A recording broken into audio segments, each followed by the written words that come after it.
All right, let's talk about how you can create a date countdown within Excel.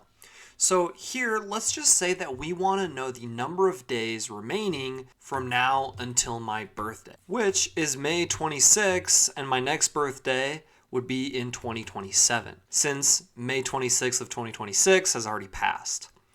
So days remaining, all we need to do is select the cell, hit the equals key, select the date, minus, and then we're going to type today and select that function, and then just end with one parenthesis. Then we'll go ahead and hit enter, and we'll change this to a general format.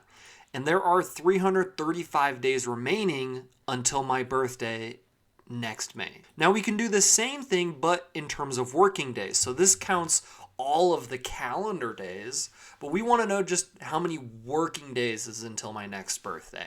So what we can do is type equals and do the net work days formula. The start date is going to be today, that function we had previously used, comma, our end date will be the date in question.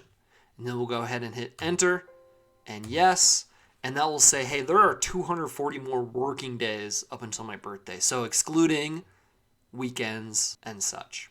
So we can then, now that we have these formulas, we can just go in and change this date whenever we want.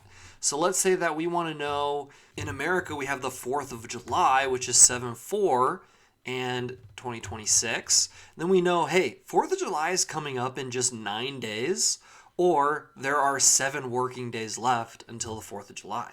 And there you have it. That's how you can create a date countdown within Excel. Thank you so much for watching. Please don't forget to subscribe, smash the like button on your way out. Thank you, and have such a great rest of your day.